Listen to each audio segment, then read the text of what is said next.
In this video, I'm going to show you how to set up Ableton Live with Native Instruments Maschine for finger drumming. And I'm going to give you a copy of my personal templates so you can start creating and performing right away. Let's go. What's up? This is DJ Inferno and welcome to DJ Inferno TV. If you're new here and you want to learn how to level up your creativity and performance with music tech, make sure to subscribe and hit the notification bell. And also, if you get any value out of this video, make sure you hit that like button and share it. So this is part 2 of my live remix tutorial series, and by the end of this video, you will have created your own Ableton Live remix project set with at least 3 different drum kits that you can easily navigate to and perform with. First, I'm going to show you how to set up Ableton Live with my personal templates. Then I'll walk you through how to build your own live remix set from scratch. So before we get started, you're going to need 2 things for this tutorial. You're going to need Ableton Live 10 and you're going to need Native Instruments Maschine. So if you're still on Ableton Live version 9, that's fine. You'll still get a lot of value out of this tutorial. You'll be able to follow along and create everything from scratch. You just won't be able to open my Ableton Live 10 project. And if you don't have Maschine or Ableton Live, don't worry. In future live remix tutorial videos, I'll be showing you how to set up other software and hardware. You guys ready to start? Let's go. So the first thing you're going to do is download the link in the description of this video and you'll get a zip file containing 2 files. Actually, it's 3. You're going to have 2 configuration files for Maschine, which you can see right here, whether you're using MK2 or MK3, and you'll see the Ableton Live project folder with the project right here. So the first thing we're going to do is set up Maschine and make sure that my MIDI mappings are on your machine. And we're going to be using Maschine in MIDI mode. We're not going to be using the Maschine software for this particular setup. So in order to get my mappings onto your machine, open the controller editor, go to File, click on Open Configuration, and go to your desktop, go to the folder that you've downloaded, and click on the appropriate file. Now you can see I have my live remix tutorial template, and you can also see that the colors have now changed on Maschine itself. Now that we have Maschine set up, you're going to want to open Ableton Live. So go ahead and open Ableton Live 10. I've got Suite. This should work with Standard. So I've opened up a new project in Ableton. I'm going to go to Open Live Set. I'm going to go to my desktop, click on the folder, double click on the project folder, and then double click on the project file. And this will take a second to open up, so be patient with it. Okay, now the Ableton Live project is open. You can kind of explore what's here, but for now, I'm going to focus you only on 2 tracks. That's this one right here called Drum Racks, and this one here called Acoustic Drums. And first, let's get familiar with the layout in Ableton Live. If you're not an experienced Ableton Live user, don't worry, I'll try to keep this tutorial as simple as possible, showing you only the features you need to get going. So first off, if your screen looks like mine, you're in session view, and this is what you want. All right, if you hit the tab button or tab key, you go to arrangement view. All right, so hit tab a bunch of times and you go back and forth. We want to keep this in session view. So if you think of Ableton Live as having 2 sides, when you hit tab, it kind of flips over the program. So you see one side of these tracks and the other side. They are the same tracks, just a different view. And also, if you're new to Ableton Live and music production in general, this whole interface might seem a little intimidating. So I want you to get creating and performing as soon as possible without spending tons of time learning every single detail about the software. So it's important to know what things to focus on and what things to worry about later. So throughout this video, the best thing to do is only focus on what I'm pointing out. And if you're curious about everything else, that's great, but just focus on these things. You'll learn everything else eventually, but if you focus only on what I cover here, you'll learn more quickly while creating and performing sooner. And one more thing, you may have noticed when you open the Ableton project, your colors on Maschine may look different now. They may look like this. And what it is you're looking at the full project. This is the project that hopefully after you're done and you understand how to set everything up, your project will look like my project. And in that full project, I use the Maschine software, but I use it for other things that we're not going to have to worry about right now. So let's get Maschine into MIDI mode and out of the software mode. You're going to click on Shift, hold that down, click the top leftmost button here where it says Channel MIDI, and that switches us to MIDI mode. And if you ever want to switch back and forth between MIDI mode and the software mode, you just click Shift and the same button. So in order to get sound flowing from Ableton Live to your speakers, you'll need to set it up in your preferences. I will be using a Mac for this video. You can do this in Windows, but you'll have to figure out the keyboard shortcuts yourself. To get to preferences, type Command, comma. This opens up the preferences window. Click on audio and go ahead and set the output device to built-in output. So one of the reasons why I want you to use the built-in output is because eventually you will be running Serato DJ as well on the same laptop. You're not gonna have to worry about that in this video, but in the future you will have to have this set up, and it's best to be running 2 separate sound cards when you use Serato and Ableton at the same time. So for the physical setup, if you wanted to connect this to your DJ mixer, you would connect it via an 1/8 inch jack on one end to a 1/4 inch or an RCA jack on the other end, depending on the type of input you have on your mixer. Most mixers have an RCA input, so you'll want a cable that goes from 1/8 inch to RCA. I'll include a link for that in the description so you can see what that looks like. So now that the sound is set up properly, let's focus on the track labeled drum racks. First, I'll show you how it works with everything I've already built. Then I'll walk you through creating your own drum rack after you've had a chance to play with it. This track is a MIDI track. That means you can control any virtual instrument with a physical MIDI controller. So to show you what that looks like, for example, if I'm over here, this is the virtual instrument, and here, I go to group B, is the physical MIDI controller, meaning machine. Also notice that there are multiple drum racks set up within this drum racks track, right? So there are 1, 2, 3, 4, 7 different kits already set up. And what I've done is I've used the chain selector and mapped that to this big knob encoder on the machine so that I can switch between drum kits as I like. You guys can try that out as well. And you'll notice that as I change, the sounds change as well.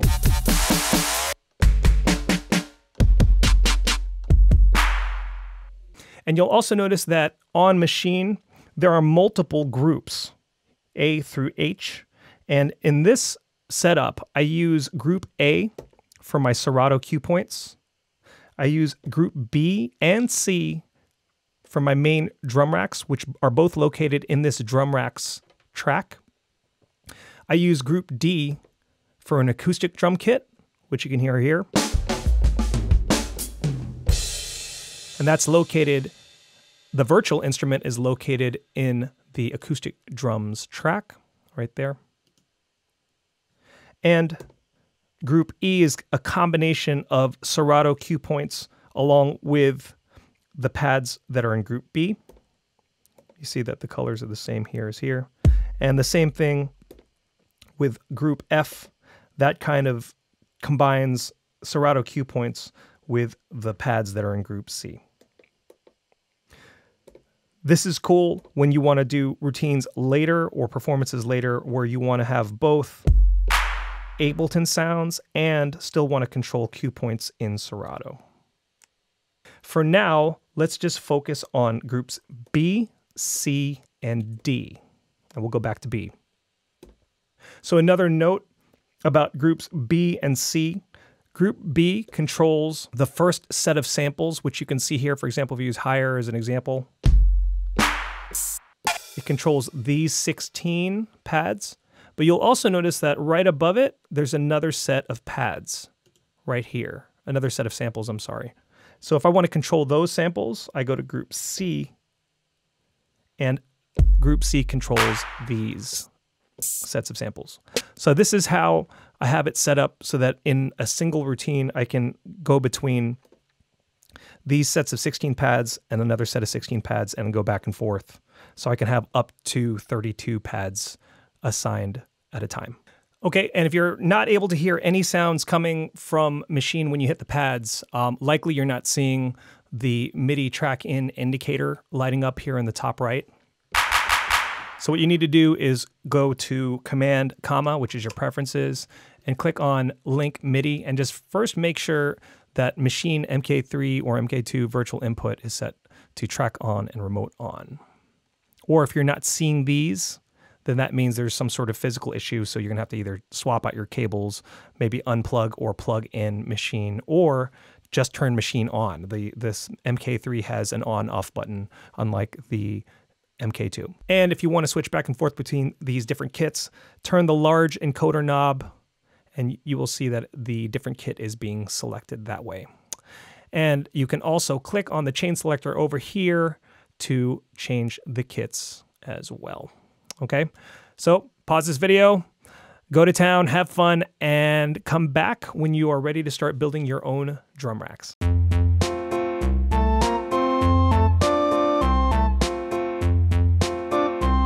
Okay, welcome back. I hope you guys had fun playing with those drum kits.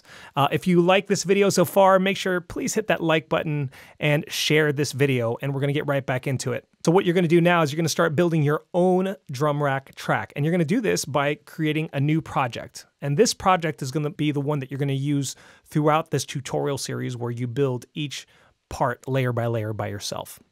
Okay, so you're gonna go to File, New Live Set, and for this right now, if you've made any changes, I would suggest not saving here just in case you've made any changes by accident. So we're going to click Don't Save. Okay, we've opened up a new Ableton project, and we're going to start building your live remix project from scratch. You'll notice in my default set, there are 2 MIDI tracks and 2 audio tracks. For now, let's go ahead and delete both audio tracks and the MIDI track. We're just going to set up this first one here. And like I said before, with the MIDI track, you can control virtual instruments with a physical MIDI controller. So the first thing you want to do is let's save this project as a new project with a different name as opposed to untitled. So you're going to go to File, Save Live Set. And if you like, you can just put it in the same folder as the one that you downloaded from my video description. And you can call it whatever you like. Your name live remix set. All right, that's your name, live remix set. All right, so then what you're going to do is you're going to go to your browser. Right, your browser's on your left side here, and just a really quick tour for those of you that don't have tons of experience with Ableton Live. This left side here is your browser window, and you can see that there's different sections here, and this is very similar to Windows Explorer or Finder, where if you click on the left, you will see what is inside on the right. For now, just focus on drums, and you'll notice the first thing here says drum hits. Yours might look a little bit different than mine, but drum rack will be towards the top. This is an empty drum rack, so you're going to take that and you're just going to drag it onto the MIDI track. And what you're also going to do is set monitor to in, just like that. Okay. When you set monitor to in, no matter what, even if this track is armed or if it's not, you're always going to hear the output. And this is a blank drum rack, so you're not going to hear any sounds. You can load a drum kit, and which you can see below my drum rack. I have a number of different kits. Let's load an 808 kit, and I'm just going to type 808 while selecting drums, and all the 808 kits that I have are going to be here. Let's just load this first one, and I'm just going to drag that on top, and it will replace the instrument that's already there. Now, if I hit some of the pads, it will trigger the corresponding samples. So for now, let's just stick with a pre-made drum kit that has some samples that you want. And in this case, I'm going to use this kick, this snare, and I'm going to use a closed hat as well, this closed hat. And actually, the way I set up my drum racks whenever I do my live remix sets, I always keep the kicks, snares, and hats. I try to keep them in the same pads so that if I'm ever switching back and forth between routines, or if I want to improvise anything, I already know and I have the muscle memory for where all the types of samples are. For example, I always put a crash here, a kick here, a snare right here, closed hat, and my open hat here. So I'm just going to select these things and move them around. You can do that with Ableton drum racks, really cool. So kick, snare, right here, I'm going to look for that closed hat, which is right here. I'm going to drag that down. And where's my open hat? Here's the open hat. I'm going to take this, I'm going to put it in its usual spot. And you'll notice that this particular kit has the closed hat and the open hat. They're in the same choke group, which you can see here. Choke group number 3. This is also in choke group number 3. A choke group allows one pad to cut the other off so they will never play at the same time. You can imagine this on a drum kit. You can never play both a closed and an open hat at the same time. So this works really well by assigning it to the same choke group. And I'm going to look for a crash. Let's go ahead and use that one. And we're going to put that here in the top left, which is where I always put my crashes. These other ones here, I'm not really too concerned with. Oh, except for this sub here. Let's put that one here. And usually if I have a second kick, I put that kick right above the first kick. So we've got this kick, that kick, snare, closed hat, open hat. Cool. So this is our setup for now. You can change this as you like, but we're just going to keep this setup for now like this. So you'll notice in my drum racks, it's not just drum samples. A lot of times it's other samples. And the way that you want to be able to add any other sample to this kit, it's fairly simple. What you're going to do first is you need a sample, and you need to bring that sample into an audio track. All right, so to create a new audio track, you can type Command T as in track, and it creates an audio track. And the way I like to do this is in arrangement mode. All right, so if I hit Tab to get to arrangement mode, hit Tab again, I'm back to session, back to arrangement mode. Tab, tab, tab. That's what that does. All right, so then I'm going to find a sample that I want to cut up. All right, a really good place to go for samples is Splice. I love Splice. I swear by Splice now. I pay like 13 bucks a month. You get 300 credits, and each one of those credits is a download. So that can be a kick, a sample. It can be a vocal sample. It can be a one shot or a loop. I use this all the time, and I also use this as well in my mixed major program. That's my school for kids where I teach kids music production. Okay, so what I'm going to do is I'm just going to take one of these samples that I've already downloaded from Splice, and in this case, it's this guitar loop. And this is just for demo purposes, and this is also royalty-free, so it's better to just show you something that's royalty-free. So before I drag this sample into Ableton, so what I want to do is go back to Ableton and go back into your preferences by hitting Command, comma, and just make sure that this tab, Record Warp Launch, that this loop warp short samples is set to auto. What that's going to do is when you import a sample into Ableton, it'll make its best guess as far as warping, and you'll have to do less work. So I'm going to drag this, Command Tab, and go over to Ableton Live. And I'm going to put this in its own audio track. So once I've dragged this loop into Ableton, I can double click the top of the clip and see that this sample is already warped. To simplify things, when you warp audio, what you're doing is you're taking an audio clip and you're making it so that it will always be in time with whatever the tempo is of the project, no matter what the tempo of the project is. For example, this is warped with the original tempo of 75 beats per minute, and I can turn on the metronome up here and listen.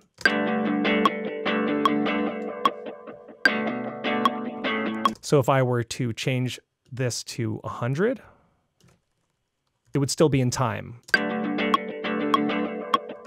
All right, so if you want to learn more about warping, go ahead and do some research on your own. I'm not going to cover that in this video, but there's tons of stuff out there. So now that I have my audio clip here and it's warped properly, the easiest way to cut this up and find the parts of it that I want to add to my drum kit are just to listen to the different sections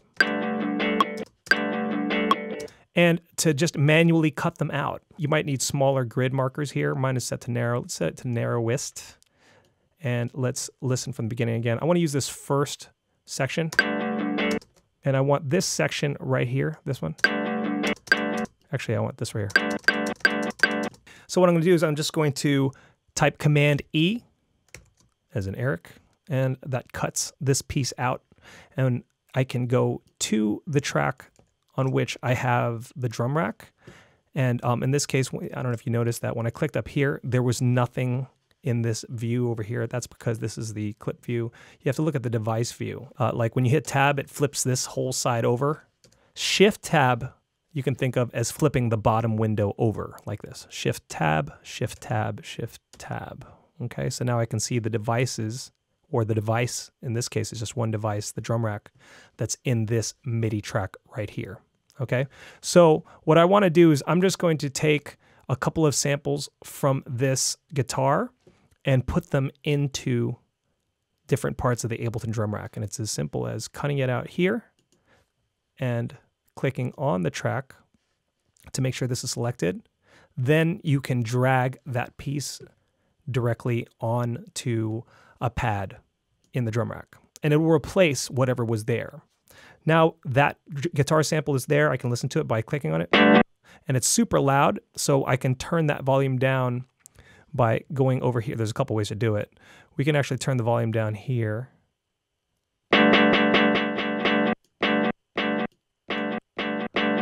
-20. It's pretty low, but yeah. Right. And also another thing I can do is turn the volume velocity down. That way, when you hit the pad harder, it's going to keep it at a fixed velocity. So no matter how hard you hit that pad, it's only going to be one volume.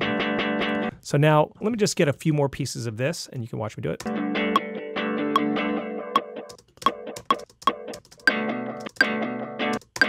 Let's take this section here too. I'm going to cut it by selecting the area. You can also select the area and type Command E. I'm going to select the track above it so that this is showing, and now I'm going to replace this pad with that sample. And I'm going to do that for a few different samples before I start changing the volume on these. All right, so let's just find a few more.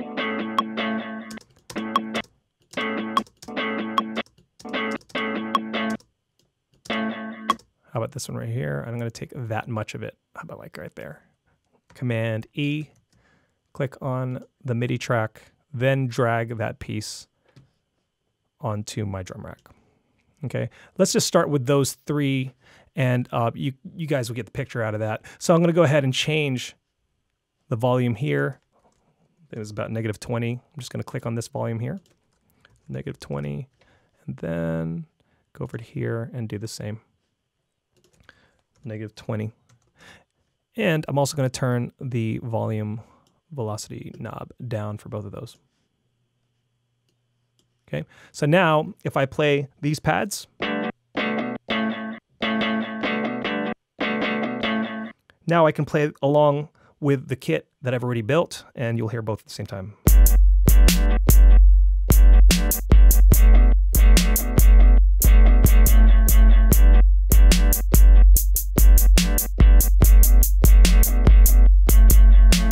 So you can imagine if you had any sample here, whether it's a royalty-free sample from Splice or a non-royalty-free sample or an entire song that you want to chop up, you would go through the same process by dragging that audio clip into an audio track, warping it, cutting the pieces out, and then dragging them into the individual pads on the drum rack. Now you can play around.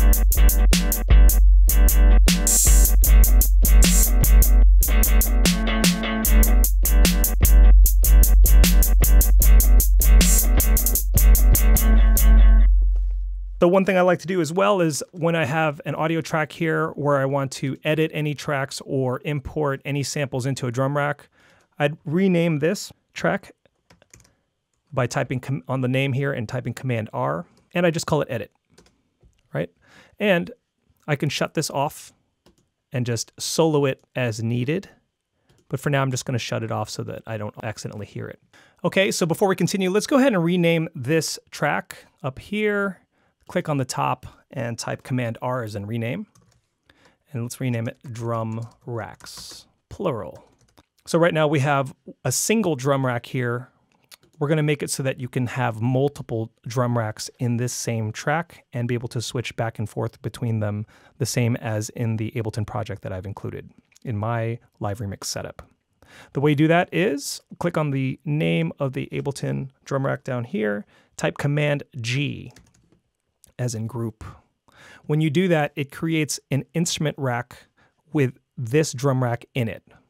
If you click on this button right here, it shows the chain list, and in that chain list, you can see the first instrument right here. You can have multiple instruments in here, not just drum racks. You could have multiple drum racks. You could have a drum rack and then a keyboard. But to keep things simple, let's go ahead and try to create one more drum rack, and then I'll show you how to set up the chain selector so that you can select between each of them. And we're going to go back here. Let's go to another kit. Let's go to drum rack. Actually, we're here over in drums. Let's scroll down and find a different sounding kit.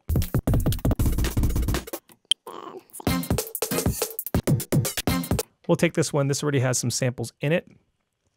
And we're going to drag that here into this empty spot here. And what will happen is both the drum rack that we originally had, the 808 one, and this Alley Cat kit are going to be here at the same time. So if I hit a pad, it's going to trigger multiple instruments at the same time, which we don't want, right? But this is what happens.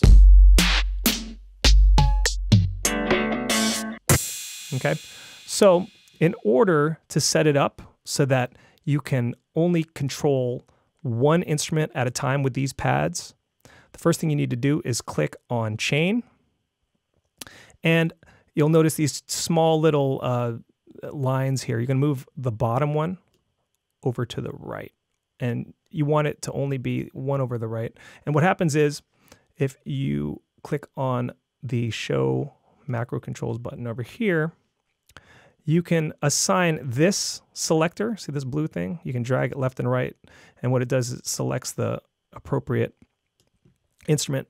You can map this to a macro knob, right? So in this case, I think mine is set up to macro 5. It doesn't really matter which one you do. Just to keep it the same as mine, I'll set it to macro 5. What you do is you right-click this top section right here and map to macro 5. It's that easy, okay? So now, if the chain selector is set to the 808, which is right here, that's all you will hear. And if you move it up one, it'll choose the Alley Cat kit. See? And I can switch back and forth very easily. You can even click on this and type the up arrow and down arrow to switch between the two. Okay? So now, if you want to make it even easier and make it more similar to my project, you can MIDI map this chain selector to this knob, just like mine. So you're going to go MIDI, gets you into MIDI mapping mode. You're going to click on this chain selector, and you are going to turn the big encoder knob until this shows right here. And this just shows you that there's a MIDI assignment for this particular control. All right, so then if we type or click on MIDI once more, there we go. Nice and easy. Now we can change between the different instruments using our knob. So now you can have fun playing with these two. So just make sure you're saving your work as you go along. You're probably going to change some of these kits out, and that's fine. You can play around with things and see how you like them, but for now, this can get you started and give you an idea of how you can build your own live remix set. So the last thing I want to show you is how to set up an acoustic drum rack track. And I like having both the option of using drum racks with samples that I've either taken from songs and put into drum racks, or more digital sounding samples, but also having a drum rack dedicated just to an acoustic drum kit. I feel like having an acoustic kit available at all times just gives you a lot of flexibility as far as improvising and performing while giving it a more live feel. So you can imagine having, even during a DJ set, you know, hitting that acoustic drum snare or playing different elements like the snare, the hi-hats, and the cymbals while a song is building up and goes into a drop. All right, I can show you how this all works maybe in another video. But for now, I'll show you how to set up an acoustic drum rack track, and it's very similar to what we just did. All right, so let's go ahead and type Command-Shift-T, which creates a new MIDI track, right? If you don't want to use the keyboard shortcut, you can go to Create and Insert MIDI Track. We're going to do the same thing as when we set up the original drum racks track, except let's go ahead and search for an acoustic kit. So we're click here on drums and type acoustic. Let's see if anything comes up. Yeah, so these are the ones here. So I'm just going to find one of these that I think is, you know, pretty cool. Let's see if I can find one I like.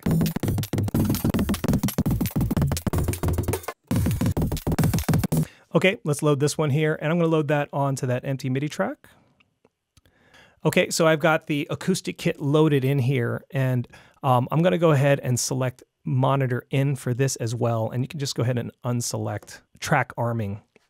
And what'll happen is when I hit these pads, it's going to be triggering whatever drum rack is in this track at the same time as the acoustic drum kit, which we obviously don't want, but let's just see what happens when we do that. It's a little harder to hear, but they are both playing at the same time. So the reason for this is because both of these tracks are listening to MIDI from all inputs and on all channels, okay? So what we want to do is we want to select both of these to be listening for MIDI from Maschine, but on separate channels. Really easy to do. Let's go ahead and select the drum racks track, click on Maschine MK3 virtual input, and I have groups B and C assigned to channel 1. So I'm going to select channel 1 here. And on this one here, I'm going to do the same thing, Maschine MK3 virtual input, and I have group D assigned to channel 2. So now, depending on which group I play, since this is broadcasting on channel 2, this is only listening on channel 2. These will never play at the same time. So, just to show you, we go back to group B. Group C is nothing because we haven't assigned anything yet to those pads, but you can see the pads light up. Let's go back to that. See the pads light up. They're lighting up right over here, but they are unassigned. You can assign those as you like, right? But then if I go over here to group D, and let's just click on here just so you can see. Now group D is broadcasting on channel 2. This is listening on channel 2, so you will only hear the acoustic kit now when I play group D. Cool. And I'm going to rearrange these as well. Let's go ahead and move this snare over here and the closed hat here and then the open hat here. So now I can play the acoustic drum kit here in group D and the main drum racks track over here in groups B and C. And switch back and forth, and it's as easy as hitting the group button. Super convenient and great for live performance. And while I'm at it, I'm going to go ahead and rename this track by clicking on the top. Command R as in rename, and I'm just going to call it acoustic kit. And if you like, you can even color code these by clicking on the appropriate track name. Let's give that green and keep this in blue. Why not? Okay. And then why don't we move this edit over here? So that's it for this tutorial. Let me know, what did you guys think? And in particular in the comments, let me know what was the favorite thing that you learned in this video? What was the most enlightening thing? And what's the thing that brought the most value to you? I want to know. And you can always hit me up on Twitter or socials. Let's keep the conversation going and let me know what it is that you want to see in future videos. So in the next video, for those of you that don't have Maschine, I'm going to show you guys how to set up Ableton Live with this controller, which goes for about $99 on Amazon. That video comes out on November 16th, 2018. That's a Friday. So make sure you subscribe and click the notification bell and you will get notified as soon as it comes out. This is DJ Inferno with DJ Inferno TV. Thank you guys very much for watching, and I'll see you later.